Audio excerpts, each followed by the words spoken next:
നമസ്കാരം, ഡോക്ടർ ലൈവിലേക്ക് സ്വാഗതം. ഇൻ്റർനെറ്റിൻ്റെ കടന്നുവരവ് വളരെയേറെ ഗുണങ്ങളാണ് അല്ലെങ്കിൽ പ്രയോജനങ്ങളാണ് നമുക്ക് നൽകിയിട്ടുള്ളത്. പഠനത്തിനായാലും തൊഴിൽപരമായും അല്ലെങ്കിൽ വ്യക്തിജീവിതത്തിലായാലും ഒരുപാട് നേട്ടങ്ങൾ ഇതുകൊണ്ടുണ്ടാകുന്നുണ്ട്. എന്നാൽ ഇതിൻ്റെ ഒരു മറുവശം എന്ന് പറഞ്ഞാൽ ഇൻ്റർനെറ്റിൻ്റെ അല്ലെങ്കിൽ കമ്പ്യൂട്ടറിന് മുൻപിൽ കുറേ സമയം ചെലവഴിക്കുന്ന യുവതലമുറ പല വിഭാഗത്തിൽ ഏത് ഏജ് ഗ്രൂപ്പിലായാലും ഇത്തരം പ്രശ്നങ്ങൾ നേരിടുന്ന ഒരുപാട് പേരുണ്ടെന്നാണ് കണക്കുകൾ പറയുന്നത്. ഇൻ്റർനെറ്റ് അഡിക്ഷൻ എന്നാൽ എന്താണ്? ഇതിനുള്ള ചികിത്സകൾ അല്ലെങ്കിൽ പരിഹാരങ്ങൾ എന്തെല്ലാം? ഇതാണ് ഇന്നത്തെ ഡോക്ടർ ലൈവിലൂടെ നിങ്ങളോട് സംസാരിക്കുന്നത് എറണാകുളം റിനൈ മെഡിസിറ്റിയിലെ ക്ലിനിക്കൽ സൈക്കോളജിസ്റ്റായ ഡയാന മേരി പത്രോസ്. നമസ്കാരം ഡോക്ടർ. നമസ്കാരം. നമ്മളിപ്പോൾ ഈ ഇൻ്റർനെറ്റ് ഉപയോഗിക്കുന്നത് കൊണ്ട് ഒരുപാട്, അതായത് കുട്ടികൾ മുതൽ മുതിർന്നവർ വയസ്സായവർക്ക് വരെ ഒരുപാട് ഗുണങ്ങൾ ഉണ്ടാകുന്നുണ്ട്. എന്നാൽ ഇതിൻ്റെ മറുവശമാണ് അഡിക്ഷൻ, അല്ലേ? ഇൻ്റർനെറ്റ് അഡിക്ഷൻ എന്ന് പറഞ്ഞാൽ എന്താണ്? ഏത് അവസ്ഥയാണത്? ഇൻ്റർനെറ്റ് അഡിക്ഷൻ എന്ന് പറയുമ്പം അതിന് നമ്മൾ ഇമ്പൾസ് കൺട്രോൾ ഡിസോർഡർ എന്നും കൂടി പറയും. അപ്പോൾ നമ്മൾ പറഞ്ഞ പോലെ ഇൻ്റർനെറ്റ് ഇസ് വെരി യൂസ്ഫുൾ, ഭയങ്കര പ്രൊഡക്റ്റീവാണ്. നമ്മുടെ ഒരു സാധാരണ മനുഷ്യൻ്റെ ജീവിതം ഭയങ്കരമായിട്ട് കംഫർട്ടബിൾ ആക്കിയിട്ടുണ്ട്. നമ്മുടെ ഈ ഷോപ്പിങ്ങും നമ്മുടെ ബിൽ പേയ്മെൻറ്റ്സും ഈ നമ്മുടെ റിസൾട്ട്സും ഒക്കെ അറിയാൻ ഇൻ്റർനെറ്റ് വഴിയാണ് നമ്മൾ അറിയുന്നത്. പക്ഷേ അത് അഡിക്ഷൻ ആകുമ്പം എപ്പോഴാണെന്ന് വെച്ചാൽ, ദാറ്റ് ഈസ് നമ്മൾ സമയം കൂടുതൽ ചിലവാക്കുമ്പം, അതിനകത്ത് നമ്മൾ സമയം ചിലവാക്കാൻ നേരത്തെ നമ്മുടെ ബാക്കി പണികൾ പെൻഡിങ് ആകുമ്പം, നമ്മൾ അതുകൊണ്ട് ഐസൊലേഷൻ, ദാറ്റ് ഈസ് ലൈക്ക് നമുക്ക് വീട്ടുകാർക്കും ഫ്രണ്ട്സിനും സമയം കണ്ടെത്താൻ പറ്റാതെ വരുമ്പം, പിന്നെ നമ്മൾ ഭയങ്കരമായിട്ട് ഡിഫെൻസീവ് ആകുമ്പം, പിന്നെ നമ്മുടെ ബാക്കി റിലേഷൻസിനെയും നമ്മുടെ പ്രൊഡക്ടിവിറ്റീനെയും നമ്മുടെ വർക്കിനെയും നല്ല രീതിയിൽ അത് എഫക്റ്റ് ആകുമ്പം അതിനെ നമ്മൾ അഡിക്ഷൻ എന്ന് പറയും. ഈ ഇൻ്റർനെറ്റ് അഡിക്ഷൻ ഏതൊരു അഡിക്ഷൻ പോലെ തന്നെയാണ്. ആൽക്കഹോൾ അഡിക്ഷൻ, ഡ്രഗ് അഡിക്ഷൻ, അതുപോലെ തന്നെയാണ് ഇൻ്റർനെറ്റ് അഡിക്ഷനും. സോ അതുപോലെ ആ ഒരു സീരിയസ്നെസ് കൊണ്ടാണ് അതിനെ നമ്മൾ ക്ലിനിക്കലായിട്ട് ഇമ്പൾസ് കൺട്രോൾ ഡിസോർഡർ എന്നും കൂടി പറയുന്നത്. പക്ഷേ ഡോക്ടർ, പലപ്പോഴും പറ്റുന്നത് എന്താണെന്ന് വെച്ചാൽ, ചില ആളുകളുണ്ട്, അവർക്ക് ജോലിക്കായാലും ഒഫീഷ്യലായാലും ഇപ്പോൾ വീട്ടിലിരിക്കുമ്പോഴായാലും കമ്പ്യൂട്ടർ ഉപയോഗിക്കേണ്ട ഒരവസ്ഥയുണ്ട്. അത് അവരുടെ ഒരു ആവശ്യമായി മാറുന്നു, നെസസിറ്റി ആയി മാറുന്നു. അതുകൊണ്ട് തന്നെ ഈ കൂടുതൽ സമയം ചിലവാക്കുന്നു എന്നുള്ളത് എങ്ങനെയാണ് ഈ ലിമിറ്റ്, എവിടെയാണ് ലിമിറ്റ് വയ്ക്കേണ്ടതെന്ന് അറിയാത്ത ആളുകളുണ്ട്. പ്രത്യേകിച്ച് ഈ ദമ്പതിമാർക്കിടയിലൊക്കെ ഒരുപാട് പരാതികൾ അത്തരമായിട്ട് ഉണ്ടാവാറുണ്ട്. ഒരാൾ പറയുന്നത് മറ്റേയാൾക്ക് മനസ്സിലാവില്ല, കാരണം ഞാനിത് ആവശ്യത്തിനാണ് ഉപയോഗിക്കുന്നത് എന്നുള്ളത്. അപ്പോൾ ഈ പരിധി എവിടെയാണ് നിശ്ചയിക്കേണ്ടത്? Basically it depends. ഒരു മനുഷ്യനെ ഡിപ്പെൻഡ് ചെയ്തിരിക്കും അവരുടെ ഇൻ്റർനെറ്റ് യൂസേജ്. ഇപ്പോൾ കമ്പ്യൂട്ടർ എഞ്ചിനീയേഴ്സ്, IT കാർക്കൊക്കെ ഫുൾ ടൈമാണ് അവർ ഇൻ്റർനെറ്റ് യൂസ് ചെയ്യുന്നത്. സോ അത് അവരുടെ ജോലിയുടെ ഒരു ഭാഗമാണ്. ഫാമിലിയിലേക്ക് വരുമ്പം വർക്കും ഫാമിലി ലൈഫും കറക്റ്റായിട്ട് നമ്മൾ ഡിവൈഡ് ചെയ്ത് കൊടുക്കണം. അപ്പോൾ വർക്ക് ലൈഫും ഫാമിലി ലൈഫും ബാലൻസ് ചെയ്യാൻ പറ്റാത്തപ്പോഴാണ് ഫാമിലിയിൽ റിലേഷൻഷിപ്പ് പ്രോബ്ലംസ് ഉണ്ടാവുന്നത്. അപ്പോൾ വീട്ടിൽ വന്നിട്ടും ഇൻ്റർനെറ്റ് കൂടുതൽ യൂസ് ചെയ്യുന്നു. അത് ചിലപ്പോൾ ജോലിപരമായിട്ടുള്ള കാര്യങ്ങളാണെങ്കിൽ തന്നെയും ദമ്പതിമാർ തമ്മിലും കുട്ടികളും പേരൻസും തമ്മിലുള്ള കമ്മ്യൂണിക്കേഷൻ്റെ ഗ്യാപ്പ് വരുന്നു. അതുകൊണ്ട് മിസ്അണ്ടർസ്റ്റാൻഡിങ്സ് നന്നായിട്ട് കൂടും. അത് കൂടുമ്പോൾ സ്വാഭാവികമായിട്ട് വരുന്ന കുറേ ഡിസ്റ്റർബൻസസ് ഉണ്ടാവും. പിന്നെയാണ് ആർഗ്യുമെൻറ്റ്സ് വരുന്നത്. അപ്പോൾ അതൊക്കെ ഭയങ്കരമായിട്ട് ഫാമിലി ലൈഫിനെ ബാധിക്കും. അപ്പോൾ അത് ഇൻ്റർനെറ്റ് അഡിക്ഷൻ്റെ ഭാഗങ്ങളായിട്ടല്ല, അവർ ജോലിപരമായിട്ട് വർക്കും ഫാമിലിയും ബാലൻസ് ചെയ്യാൻ പറ്റാത്തതുകൊണ്ട് വരുന്ന സംഭവങ്ങളാണ്. ഡോക്ടർ, നമ്മുടെ ഒരു കോളർ വെയിറ്റ് ചെയ്യും. Hello. Hello, good evening. Good evening. ചോദിച്ചോളൂ ഡോക്ടറോട്. Good evening doctor. Good evening. എന്താണ് സംശയം? ചോദിച്ചോളൂ. ടിവിയിൽ ശ്രദ്ധിക്കണ്ട. ഡ്യൂട്ടി 12 അവർ ഡ്യൂട്ടിയാണ്. അപ്പൊ ഏകദേശം 10 മണിക്കൂറെങ്കിലും ഇന്റർനെറ്റ് ആയിട്ട് ബന്ധപ്പെട്ടാണ് ജോലി. അതുകൊണ്ട് ഇനി കുറച്ചു നാളിങ്ങനെ ആവുമ്പോ ഇനി വല്ല ബുദ്ധിമുട്ടുണ്ടാവും? ചെറിയ ഉറക്കക്കുറവൊക്കെ ഉണ്ട്. ഉറക്കക്കുറവുണ്ട് അല്ലേ? നിങ്ങളുടെ ജോലിയുടെ ഒരു ഭാഗമാണ് നിങ്ങളുടെ ഇൻ്റർനെറ്റ് യൂസേജ്. അപ്പോൾ അതിൻ്റെ ഒരു ഭാഗമായിട്ടാണ് 10 മണിക്കൂർ നിങ്ങൾ ഇൻ്റർനെറ്റിൻ്റെ മുന്നിൽ ഇരിക്കുന്നതും. ഇനി ജോലിയിൽ നിങ്ങൾക്ക് ശ്രദ്ധിക്കാൻ പറ്റായിക വരുമ്പം, അല്ലെ ജോലി കാരണം നിങ്ങൾക്ക് തലവേദന, നടുവേദന, back pain, dryness in the eyes, അല്ലെ ഈ കാർപ്പൽ ടണൽ സിൻഡ്രോം പോലെ കുറച്ച് ഫിസിയോളജിക്കൽ അസ്വസ്ഥതകൾ വരുമ്പോഴാണ് നിങ്ങൾക്കതൊരു പ്രോബ്ലമായിട്ട് നിങ്ങൾക്ക് ആ സമയത്ത് നോക്കേണ്ടത്. അതൊരു പ്രോബ്ലമാറ്റിക് സിംറ്റംസ് കണ്ടുവരുമ്പം നിങ്ങളുടെ ഇൻ്റർനെറ്റിൻ്റെ ഫ്രണ്ടിൽ ചിലവാക്കുന്ന സമയം കുറയ്ക്കണം. അതിൻ്റെ പകരമായിട്ട് ഉള്ള അതർ ഓൾട്ടർനേറ്റീവ്സിനെ പറ്റി ചിന്തിക്കുകയും വേണം. അടുത്തൊരു കോളിലേക്ക് പോകാം doctor. Hello. Good afternoon doctor. Good afternoon. ചോദിച്ചോളൂ. എൻ്റെ പേര് ബിജു എന്നാണ്. ഞാൻ മലപ്പുറം നിന്നാണ് കോൾ ചെയ്യുന്നത്. എന്താണ് സംശയം? സംശയം എന്താ വെച്ചാൽ ഞാൻ ആർമിയിൽ ജോലി ചെയ്യാണ്. അപ്പോൾ എനിക്ക് എന്താ വെച്ചാൽ ഫ്രീ ടൈം കിട്ടുമ്പോഴൊക്കെ ഞാൻ ഈ വാട്സപ്പ് ഫേസ്ബുക്ക് യൂസ് ചെയ്യാറുണ്ട്. ഓക്കെ. ഇപ്പോൾ ലീവിന് വന്നതിന് ശേഷവും എന്താ പറയുക പുറത്തേക്കൊന്നും ഇറങ്ങാതെ ഞാൻ ഫുൾ ടൈം ആയിട്ട് ഇതിലിരിക്കുന്നുണ്ടോന്ന് ഡൗട്ട്. അപ്പോൾ അത് എന്താ പറയുക, ഇത് മാനസിക പ്രശ്നങ്ങൾ എന്തെങ്കിലും ആണോ എന്ന് അറിയാൻ വേണ്ടിയിട്ടായിരുന്നു. ഡെഫിനറ്റ്ലി വാട്സാപ്പും ഇൻ്റർനെറ്റും ഒക്കെ ഒക്കേഷണലി യൂസ് ചെയ്യുന്നത് ഒരു പ്രോബ്ലം അല്ല. പക്ഷേ അത് കാരണം നിങ്ങളുടെ സോഷ്യലൈസേഷനെ എഫക്റ്റ് ചെയ്യുന്നു, നിങ്ങളുടെ ബാക്കിയുള്ള വർക്ക് ലൈഫിനെ എഫക്റ്റ് ചെയ്യുന്നു, നിങ്ങളുടെ ഫാമിലിക്ക് നിങ്ങൾ കമ്മ്യൂണിക്കേഷൻ ചെയ്യാൻ പറ്റാത്തൊരവസ്ഥ, it is a problem. Usually internet എന്താണെന്ന് വെച്ചാൽ it is to make your life easy, ഇച്ചിരി എൻ്റർടൈൻമെൻ്റ് ആയിട്ടും ടെമ്പററി റിലീഫുമായിട്ട്. അത് പെർമനൻ്റ് ആയിട്ട് നിങ്ങൾ സമയം ചിലവാക്കുമ്പോൾ നമുക്ക് അടുത്തിരിക്കുന്ന ആൾക്കാരോട് സംസാരിക്കാൻ സമയം കിട്ടുന്നില്ല. അതിന് പകരം നമ്മൾ വാട്സാപ്പ് ചെയ്യുമ്പോഴാണ് അത് പ്രോബ്ലം ആവുന്നത്. അപ്പോൾ നമ്മൾ റിയൽ ഫ്രണ്ട്സ് അല്ലെങ്കിൽ റിയൽ ഫാമിലീനെ നമ്മൾ കുറച്ചും കൂടി പ്രയോറിറ്റൈസ് ചെയ്യുകയാണെങ്കിൽ it will be much better. WhatsApp use ചെയ്യേണ്ടെന്ന് പറയുന്നില്ല, യൂസ് ചെയ്തോളൂ when it is important and information pass on ചെയ്യാൻ വേണ്ടി, ഓർ വെൻ യു ഫ്രീ. ചില ആൾക്കാരുണ്ട് ദാറ്റ് ഇസ് ലൈക്ക് എല്ലാ മണിക്കൂറും വാട്സാപ്പ് ചെക്ക് ചെയ്യും, ഇമെയിൽസ് ചെക്ക് ചെയ്യും. So that is a sign of anxiety. Communication കുഴപ്പം വരുന്നുണ്ട്, സോഷ്യലൈസേഷന് ഡിഫിക്കൽട്ടി വരുന്നുണ്ട്. സോ അത് മാത്രം ഒന്ന് ശ്രദ്ധിക്കുക. അടുത്തൊരു കോളിലേക്ക് പോകാം ഡോക്ടർ. ഹലോ. ഹലോ, നമസ്കാരം. ചോദിച്ചോളൂ ഡോക്ടറോട്. മാഡം ആക്ച്വലി ഞാനൊരു IT പ്രൊഫഷണലാണ്. ഓക്കെ. ഹലോ, കേൾക്കാവോ? കേൾക്കാം, ചോദിച്ചോളൂ. ഞാൻ അതായത് എൻ്റെ ഒരു പ്രോബ്ലം എന്ന് വെച്ച് കഴിഞ്ഞാല്, കാരണം കഴിഞ്ഞ ഒരു 3-4 ഇയേഴ്സ് ആയിട്ട് ഇന്റർനെറ്റിന്റെ അതായത് ഇതിന്റെ യൂസേജ് ഞാൻ കുറച്ച് കൂടുതലാണ്. അപ്പൊ അതുകൊണ്ട് തന്നെ വെച്ചാൽ കാരണം അതായത് ഇപ്പം ഫേസ്ബുക്ക് ആയാലും വാട്സപ്പ് ആയാലും ഇങ്ങനെയുള്ള ഈ സോഷ്യൽ മീഡിയസ് ഒക്കെ യൂസ് ചെയ്ത് കഴിഞ്ഞാൽ കാരണം എന്റെ ജോബിൽ കോൺസെൻട്രേറ്റ് ചെയ്യാൻ ഭയങ്കര ബുദ്ധിമുട്ടാണ്.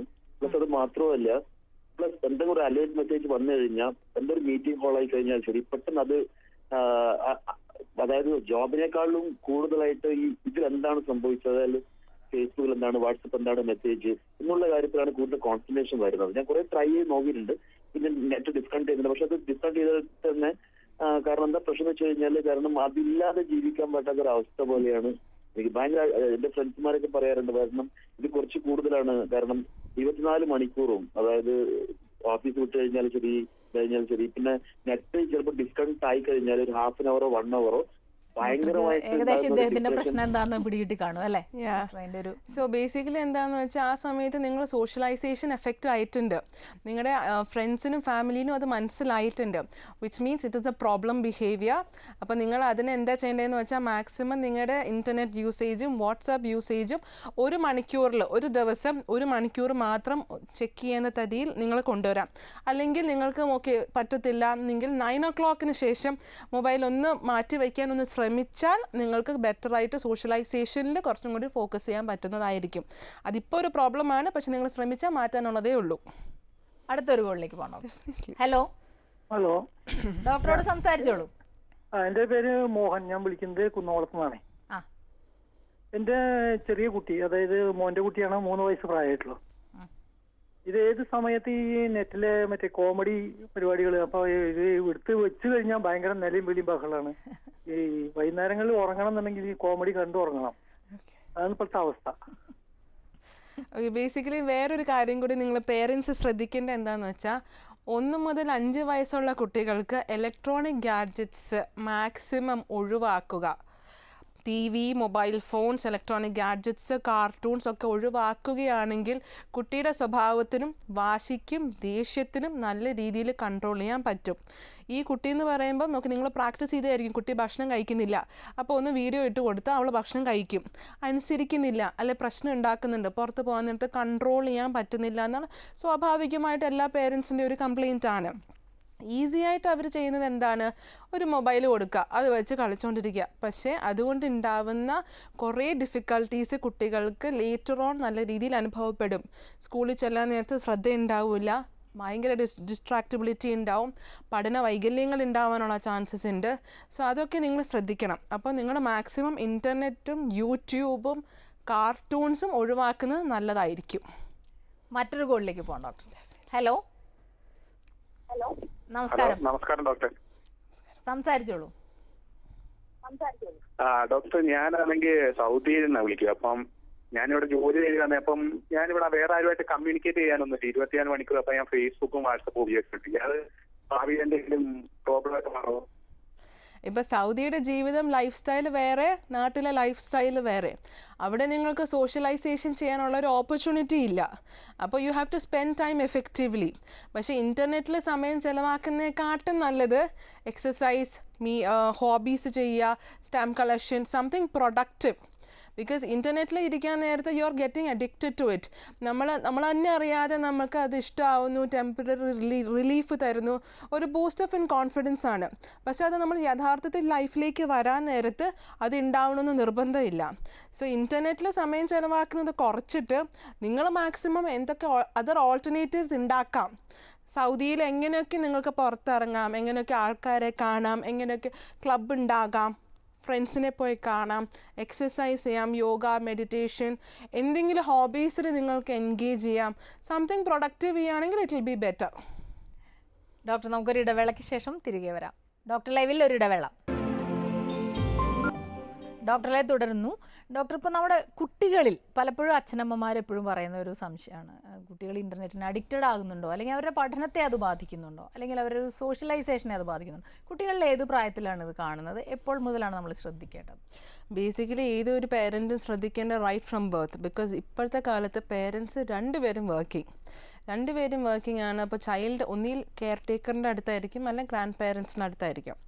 അവർക്ക് കൺട്രോൾ ചെയ്യാൻ പറ്റുന്ന ഈസി ആയിട്ട് ഒന്നി ടെലിവിഷൻ്റെ മുന്നിലിരുത്തുക, അല്ലെങ്കിൽ ഒരു മൊബൈൽ ഫോണിൻ്റെ മുന്നിലിരുത്തുക. മൊബൈൽ ഫോണിലാകുമ്പോൾ കുട്ടിക്ക് ഇറ്റ്സ് ലൈക്ക് 3 സെക്കൻഡ്സ് ഒരു സീൻ അല്ലെങ്കിൽ ഒരു സ്ക്രീൻ മാറുന്നത് 3 സെക്കൻഡ്സ് ഗ്യാപ്പിലായതുകൊണ്ട് ഭയങ്കര ക്യാച്ചിങ് ആൻഡ് ഭയങ്കര അട്രാക്റ്റീവാണ്. So the child automatically addicted ആയി പോവും. അതുകൊണ്ട് എന്താണെന്ന് വെച്ചാൽ അതില്ലാതെ ആയിട്ട് വരും. തരത്തിലേക്ക് എനിക്ക് ഭക്ഷണം കഴിക്കണമെങ്കിൽ അതൊക്കെ വേണം, കളിക്കണമെങ്കിൽ അത് വേണം. അപ്പോൾ കൺവീനിയൻസ് നോക്കുകയാണെങ്കിൽ പേരൻസും കൺവീനിയൻ്റ് ആണ്. ഭക്ഷണം കഴിക്കണമെങ്കിൽ പാട്ട് കേൾക്കണം, അല്ലെങ്കിൽ ഉറങ്ങണമെങ്കിൽ TV കാണണം, അല്ലെങ്കിൽ കാർട്ടൂൺ കാണണം. എവിടെയെങ്കിലും പുറത്ത് പോകുമ്പോൾ കുട്ടി വാശി പിടിക്കാൻ നേരത്തെ അത് കൈ കൊടുത്താൽ മതി. പക്ഷേ പേരൻസ് തിങ്ക് ചെയ്യുന്നത് it's only for the temporary relief, ആ സമയത്തിനുള്ളൊരു എസ്കേപ്പിസം. പക്ഷെ അതിൻ്റെ ഇമ്പാക്റ്റ് ഭയങ്കരമായിട്ട് ടുവേർഡ്സ് ദി എൻഡ് ഉണ്ട്. ക്ലാസ്സിൽ കയറാൻ നേരത്തെ ഡിസ്ട്രാക്റ്റബിലിറ്റി ഉണ്ടാവും, ബാക്കി കുട്ടികളൊക്കെ ഡിസ്റ്റർബ് ചെയ്യും, ശ്രദ്ധ ഉണ്ടാവില്ല പഠനത്തിന്. അപ്പോൾ because of which communication difficulties ഉണ്ടാവും, അക്കാഡമിക് പെർഫോമൻസ് നല്ല രീതിയിൽ കുറയും. കുറേ പേരൻസ് പറയും എൻ്റെ കുട്ടിക്ക് 10ാം ക്ലാസ് ആയപ്പോൾ 96% ഉണ്ടായിരുന്നു. 11th നമ്മളൊരു ഗിഫ്റ്റ് കൊടുക്കുമ്പം നല്ല കനത്തിൽ കൊടുക്കുമ്പോൾ ഒരു മൊബൈൽ, ഒരു ലാപ്ടോപ്പ്, എന്തെങ്കിലും tablet. So out of curiosity കുട്ടി അതിനൊന്ന് നോക്കാൻ തുടങ്ങും, ആപ്ലിക്കേഷൻസൊക്കെ യൂസ് ചെയ്യാൻ തുടങ്ങും. അപ്പോൾ 5 മിനിറ്റ് നോക്കട്ടെ എന്ന് ഓർത്തിരിക്കുമ്പോൾ 1 മണിക്കൂർ സമയം അവിടെ ചിലവാക്കും. ആ 1 മണിക്കൂർ ഇലക്ട്രോണിക് ഗാഡ്ജറ്റ് കിട്ടുന്ന മുമ്പ് കുട്ടി പഠിക്കുമായിരുന്നു, അല്ലെ സോഷ്യലൈസ് ചെയ്യുമായിരുന്നു, അല്ലെ ഫ്രണ്ട്സിനൊപ്പം കളിക്കുകയായിരുന്നു, ഒന്നുമില്ല വീട്ടുകാരോടൊപ്പം സംസാരിച്ചിരിക്കുമായിരുന്നു. അപ്പോൾ ആ സമയമാണ് കുട്ടി ഇപ്പോൾ 1 മണിക്കൂർ ആ ഒരു ഗിഫ്റ്റിൽ സ്പെൻഡ് ചെയ്യണത്.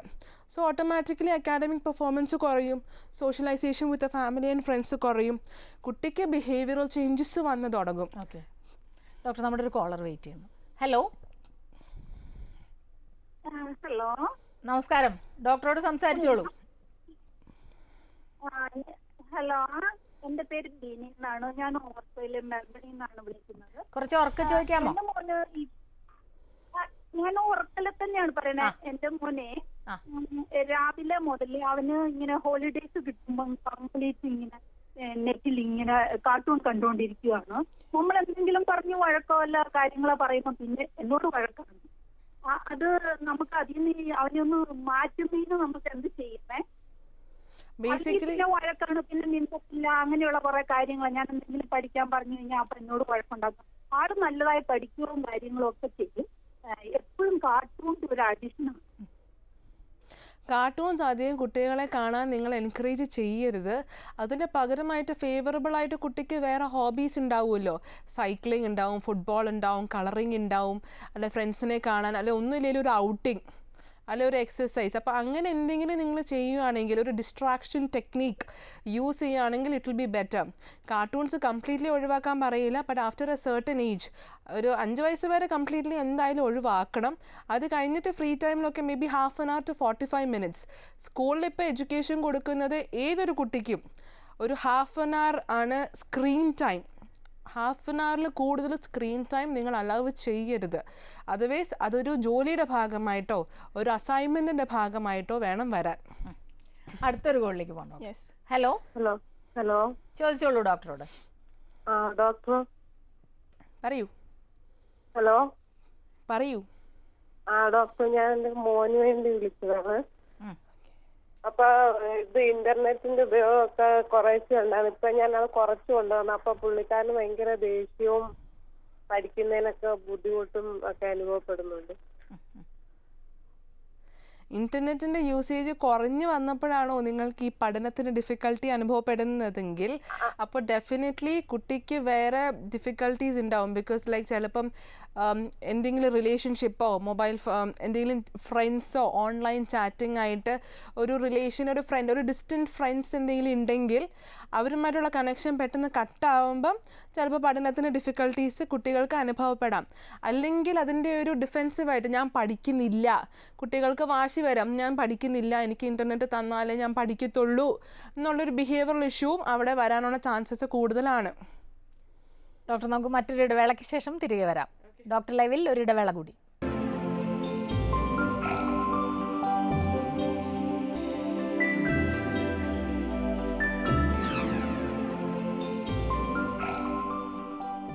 ഡോക്ടർ ലൈവ് തുടരുന്നു. ഡോക്ടർ, ഇപ്പോൾ പല പാരൻസും വിളിച്ചിട്ട് പറഞ്ഞ പ്രശ്നം കുട്ടികൾ ഇതിന് അഡിക്റ്റഡ് ആയി പോയോ എന്നുള്ളൊരു സംശയം, പിന്നെ അവർ തിരിച്ചുള്ള റിയാക്ഷൻസ് ഒക്കെ പേടി. എന്തുകൊണ്ടാണ് ഇത് സംഭവിക്കുന്നത്? ബേസിക്കലി കുട്ടികൾക്ക് പേരൻസ് അവരെ മോണിറ്റർ ചെയ്യാൻ പറ്റാത്തൊരവസ്ഥ വരുമ്പം, പിന്നെ പേരൻസിന് ഇൻ്റർനെറ്റ് ഇഗ്നോറൻറ്റ് കുറേ പേരൻസ് ഉണ്ട്. Because they don't know what internet is. പിന്നെ കൂടുതലും പേരൻസിന് ഭയങ്കര ട്രസ്റ്റ് ഉണ്ടാവും, എൻ്റെ കുട്ടി ആ ചീത്ത വഴി പോകത്തില്ല, എൻ്റെ കുട്ടി അസൈൻമെൻറ്റ് മാത്രം നോക്കിയിട്ട് ഓഫ് ചെയ്തിട്ട് വരും. പക്ഷേ പേരൻസ് മനസ്സിലാക്കേണ്ടത് എന്താണെന്ന് വെച്ചാൽ, ഒന്ന് മോണിറ്റർ ചെയ്തില്ലെങ്കിൽ ഏതൊരു മാലാഖയും ചീത്ത വഴിക്ക് പോവാം. സോ പേരൻസിൻ്റെ മോണിറ്ററിങ് ഉണ്ടെങ്കിൽ നല്ല രീതിയിൽ they will go in the track that you give, അല്ലെങ്കിൽ it's going to be a difficulty. പിന്നെ കൂടുതലും പേരൻസ് കംപ്ലീറ്റ്ലി കുറച്ചൊക്കെ ഇഗ്നോറൻ്റ് ആണ് അവരെന്താ ചെയ്യണത്. ബിക്കോസ് കുട്ടികൾ ഭയങ്കര സ്മാർട്ടാണ്, ദേ ആർ വെരി ഇൻ്റലിജൻറ്റ്. അവർക്കറിയാം പേരൻസിനെ എങ്ങനെ ചീറ്റ് ചെയ്യാമെന്നുള്ളത്. അപ്പോൾ പേരൻസ് അതിനനുസരിച്ച് കോപ്പപ്പ് ചെയ്ത് വന്നില്ലെങ്കിൽ then it's going to be difficult. അപ്പോൾ പേരൻസ് ഷുഡ് ബി അവെയർ, കുട്ടി ഏത് സൈറ്റാണ് എടുക്കുന്നത്, എത്ര നേരമാണ് അതിനകത്ത് ചിലവാക്കുന്നത്, അതിൻ്റെ റിസൾട്ട് എഫക്റ്റീവായിട്ട് വരുന്നുണ്ടോ. അസൈൻമെൻ്റ് എന്ന് പറഞ്ഞിരുന്നിട്ട് പിന്നെ അസൈൻമെൻറ്റ് അല്ലാതെ ഗെയിമിംഗ് ആണോ, ഗാംബിളിംഗ് ആണോ, ഷോപ്പിംഗ് ആണോ എന്ന് നോക്കണം. ഓക്കെ. ഇതിൻ്റെ മറ്റൊരു പ്രശ്നം എന്ന് വെച്ചാൽ ഇതിന് മാനസികമായിട്ടും ശാരീരികമായിട്ടും പ്രശ്നങ്ങൾ ഉണ്ടാക്കുന്നുണ്ട് എന്ന് വ്യക്തമായിട്ട്, ഇത് എന്താണ് ഈ പ്രശ്നം എന്ന് തിരിച്ചറിയാത്തൊരവസ്ഥയുണ്ട്. എന്തെല്ലാം പ്രശ്നങ്ങളാണ് ഇത് ഉണ്ടാക്കുന്നത്? ബേസിക്കലി നോക്കുകയാണെങ്കിൽ സിംറ്റംസ് ഫിസിയോളജിക്കലി ഉണ്ടാവും, സൈക്കോളജിക്കലി ഉണ്ടാവും. ഫിസിയോളജിക്കലി നോക്കുകയാണെങ്കിൽ ഇൻ്റർനെറ്റ് യൂസേജ് കൂടുതലാകുമ്പം dryness of the eyes, back pain, shoulder pain, പിന്നെ കാർപ്പൽ ടണൽ സിൻഡ്രോം എന്ന് വെച്ചാൽ നമ്മുടെ ഫിംഗേഴ്സിനും നമ്മുടെ റിസ്റ്റിനും ഭയങ്കരമായിട്ടുള്ളൊരു നംനെസ് ഫീൽ ചെയ്യുന്നൊരു അവസ്ഥ ഉണ്ടാവാനുള്ള ചാൻസസ് കൂടുതലാണ്. അതുകൂടാതെ ഒന്നിൽ ബോഡി വെയ്റ്റ് ഇൻക്രീസ് ചെയ്യുക, അല്ല ബോഡി വെയ്റ്റ് ഡിക്രീസ് ചെയ്യുന്നൊരവസ്ഥയും കൂടി ഉണ്ടാവും. സൈക്കോളജിക്കലി പറയുമ്പം ദേഷ്യം നന്നായി കൂടും, വാശി നന്നായി കൂടും, സെൽഫ് എസ്റ്റീം കുറച്ച് കുറയാനുള്ള ചാൻസസ് ഉണ്ട്, സെൽഫ് കോൺഫിഡൻസ് കുറച്ച് കുറയാനുള്ള ചാൻസസ് ഉണ്ട്. കാരണം നമ്മൾ റിയൽ ലൈഫിലേക്ക് പോകാൻ നേരത്തെ സോഷ്യലൈസേഷൻ ഇസ് 1-to-1 റിയൽ പീപ്പിളുമായിട്ട്. ഓൺലൈൻ കണ്ട് സംസാരിക്കുന്ന പോലെ അല്ല നമ്മൾ ശരിക്കുള്ള ഒരാളെ കണ്ട് സംസാരിക്കുമ്പം. അപ്പോൾ കമ്മ്യൂണിക്കേഷൻ സ്കിൽസ് കുറയാനുള്ള ചാൻസസും ഉണ്ട്. അപ്പോൾ പിന്നെ കുട്ടികൾ പറയും, എന്നെ ഒന്ന് വെറുതെ വിട്, എനിക്ക് കുറച്ച് പ്രൈവസി വേണം, ഞാൻ ഇത്രയും വലിയ കുട്ടിയാണ്. അപ്പോൾ പ്രൈവസി ഡിമാൻഡ് ചെയ്യുമ്പം പേരൻസ് അലേർട്ടായിരിക്കണം, which means the child is doing something illegal. അപ്പം അതിനുവേണ്ടി തന്നെ കുറേ സൈബർ ക്രൈംസ് തന്നെ ഉണ്ട്. So we have a cyber crime cell also. അപ്പോൾ അവർ മോണിറ്റർ ചെയ്യും. അതെ. സോ അത് കെയർഫുൾ ആയിരിക്കണം. പലപ്പോഴും ഉണ്ടാകുന്ന വേറൊരു പ്രശ്നം, ഇത്തരം പ്രശ്നങ്ങൾക്ക് പരിഹാരമുണ്ടോ അല്ലെങ്കിൽ ചികിത്സ നേടേണ്ട ആവശ്യമുണ്ടോ, ചികിത്സയുണ്ടോ എന്നുള്ളതാണ്. ചികിത്സ ഏതെല്ലാം തരത്തിൽ? ചികിത്സ ഡെഫിനറ്റ്ലി ഉണ്ട്, ഇവിടെ അവൈലബിൾ ആണ്. പിന്നെ നമ്മൾ നോക്കുകയാണെങ്കിൽ ചൈനയിലും ജപ്പാനിലും ഒക്കെ ഇതൊരു പ്രോപ്പർ ഡിസോർഡറാണ്. അപ്പോൾ ഒരു കുട്ടീനെ ഡയഗ്നോസ് ചെയ്ത് കഴിഞ്ഞാൽ 3 മാസത്തോളം റീഹാബിലിറ്റേഷൻ തന്നെ കൊടുത്ത് ട്രീറ്റ്മെൻറ്റ് ചെയ്യുകയാണ്. ഇവിടെ നമ്മുടെ നാട്ടിൽ വരാൻ നേരത്ത് നമ്മളൊരു OPയിൽ ഒരു കുട്ടി അല്ലെങ്കിൽ ഒരു പേരൻറ്റ് കൊണ്ടുവരുവാണെങ്കിൽ നമ്മൾ ആദ്യം അസസ്മെൻറ്റ് ചെയ്യും. അസസ്മെൻറ്റ് ടൂൾസ് അവൈലബിൾ ആണ്. That is like computer addiction scale, impulse control scales ഒക്കെ അവൈലബിൾ ആണ്. അതിനകത്ത് സിഗ്നിഫിക്കൻ്റ് ആണെങ്കിൽ ട്രീറ്റ്മെൻറ്റ് സ്റ്റാർട്ട് ചെയ്യും. അപ്പോൾ treatment starts with the parent. Parental counselling കൊടുക്കും. കുട്ടികൾക്കുള്ള ഡിഫിക്കൽട്ടീസ് നമ്മൾ 1 by 1 കേറ്റർ ചെയ്തിട്ട് വേണം ബാക്കിയുള്ള കാര്യങ്ങളൊക്കെ നീങ്ങാൻ. So treatment is definitely available and we have A good treatment system. Okay. അതിൻ്റെ കൂടെ തന്നെ പലപ്പോഴും ഈ അച്ഛനമ്മമാർക്കും സ്കൂളിൽ അധ്യാപകർക്കും ഒക്കെ ഒരു റോളുണ്ടല്ലോ. അവരെന്തെല്ലാം കാര്യങ്ങളാണ് ശ്രദ്ധിക്കുക? ടീച്ചേഴ്സാണ് കൂടുതലും ശ്രദ്ധിക്കുന്നത് ഇൻ ദ ബിഗിനിങ്. ബിക്കോസ് പേരൻസിൻ്റെ റെസ്പോൺസിബിലിറ്റി അനുസരിച്ച് നമ്മൾ കുട്ടികളെ വിട്ടു. സ്കൂളിലാണ് ഓക്കെ, സ്കൂളിൽ പഠിക്കും, നന്നായി വരും, തിരിച്ചു വരും. ടീച്ചേഴ്സ് ആദ്യം നോട്ടീസ് ചെയ്യും, ഓക്കെ കുട്ടിയുടെ പെർഫോമൻസ് കുറയുന്നുണ്ട്, ദേഷ്യപ്പെടുന്നുണ്ട്, പുഷിങ് ബിഹേവിയർ കൂടുന്നുണ്ട്, അക്കാഡമിക് പെർഫോമൻസ് കുറയുന്നതനുസരിച്ച് തന്നെ കോപ്പിയിങ്ങോ സ്റ്റീലിങ്ങോ എന്തെങ്കിലും ഡിസ്ട്രക്റ്റീവ് ബിഹേവിയർ ഒക്കെ വരുന്നുണ്ട്. അപ്പോൾ they will report it immediately to the parents. Parents usually defensive ആണ്, എൻ്റെ കുട്ടികൾ അങ്ങനെയൊന്നും ചെയ്യത്തില്ല. പക്ഷേ അത് കഴിഞ്ഞിട്ട് when they observe the behaviour at home they become alert. പിന്നെ അവരൊന്ന് ഒബ്സർവ് ചെയ്ത് കഴിയുമ്പോൾ they'll definitely bring for treatment. Okay. മറ്റൊന്ന് ഈ ഡിപ്രഷൻ അല്ലെങ്കിൽ ആത്മഹത്യാ പ്രവണതയിലേക്ക് ഈ ചില കാര്യങ്ങൾ ഇതുപോലെ ഇൻ്റർനെറ്റ് വഴി ഉണ്ടാകുന്ന ചില ബന്ധങ്ങളൊക്കെ നയിക്കുന്നതായിട്ട് നമ്മൾ കാണാറുണ്ട്. അപ്പോൾ അത്തരം പ്രശ്നങ്ങളെ നമ്മൾ എങ്ങനെ അഡ്രസ്സ് ചെയ്യുന്നുള്ളത്? Cyber crime is very high. ഈ നമ്മുടെ ഒരു കാലഘട്ടത്തിൽ സൈബർ ക്രൈം ഭയങ്കര കൂടുതലാണ്. That is only because internet addiction is also very high. അപ്പോൾ അതുകൊണ്ടാണ് parents should also monitor. Loneliness ഒരു വലിയ ഒരു ഫാക്ടർ തന്നെയാണ്. ദാറ്റ് ഈസ് ഒരു കുട്ടി അല്ലെങ്കിൽ ഒരു അഡൽട്ട് ലോൺലി ആയിട്ടിരിക്കുമ്പോഴാണ് കൂടുതൽ ഇൻ്റർനെറ്റിൽ റിലീഫ് കാണാൻ നോക്കുന്നത്. അപ്പോൾ ഒരു റിലേഷനിൽ ബന്ധപ്പെടുക, ആ റിലേഷനിൽ പൊസസീവ്നെസ് കാണുക. പൊസസീവ്നെസ് വരാൻ നേരത്ത് ആ ഒരു പെൺകുട്ടി അല്ലെങ്കിൽ ഒരു ആൺകുട്ടി വേറെ ഏതെങ്കിലും സൈറ്റിൽ പോയി കമൻ്റ് അടിക്കുന്നത് ഇഷ്ടമല്ലാതാവുക, പിന്നെ സൂയിസൈഡിലേക്ക് പോവുക. So it is basically A psychological disorder. So depression, anxiety, stress, loneliness, it's all dealing to internet addiction, and it is only because of internet addiction. അപ്പോൾ അത് രണ്ടും ഇൻ്റർകണക്റ്റഡ് ആണ്. ലോൺലി ആയ ആൾ ഇൻ്റർനെറ്റിൽ അഡിക്റ്റ് ആവും, ഇൻ്റർനെറ്റ് അഡിക്റ്റഡ് ആൾ naturally lonely ആണ്. It's because ആ real life and ideal life അല്ലെങ്കിൽ ആ ഒരു ഫാൻറ്റസിയും റിയാലിറ്റിയും തമ്മിലുള്ള ഡിഫറൻഷിയേഷൻ നടക്കുന്നില്ല. ഇവിടെയാണ് ഇത്തരം കാര്യങ്ങളിലുള്ള ഒരു അറിവ് നമ്മൾ കൊടുക്കേണ്ടതിൻ്റെ ഒരു ആവശ്യകത അല്ലേ? കൃത്യമായിട്ട് ഏതാണ് ശരി, എവിടെയാണ് നമ്മുടെ പരിമിതി, അത് കുട്ടികൾക്ക് പലപ്പോഴും ഉണ്ടാകുന്നില്ല. അത് കൊടുക്കാൻ സ്കൂൾ തലത്തിൽ എന്തെങ്കിലും തരത്തിലുള്ള ഒരു കാര്യം ചെയ്യാൻ പറ്റുമോ? സ്കൂൾസ് ഡെഫിനറ്റ്ലി ഇപ്പോൾ സ്റ്റാർട്ട് ചെയ്തിട്ടുണ്ട്. ആസ് ഐ സെഡ്, സ്കൂൾസിൽ ഇപ്പോൾ screen time is only half an hour, which means TV, mobile phones, internet gadgets എല്ലാം ഹാഫ് ആൻ അവറിൽ കൂടുതൽ ഉപയോഗിക്കാൻ പാടില്ല. അതും ഇൻ ദ സ്കൂൾസിൽ ഇപ്പോൾ അവർക്ക് കമ്പ്യൂട്ടർ ടൈമൊക്കെ ഉണ്ട്. അത് അവിടെ കമ്പ്യൂട്ടർ ടൈം യൂസ് ചെയ്യുകയാണെങ്കിൽ പിന്നെ ടി വിയിൽ അത് യൂസ് ചെയ്യേണ്ട ആവശ്യം അല്ല, വീട്ടിലത് യൂസ് ചെയ്യേണ്ട ആവശ്യം വരാറില്ല.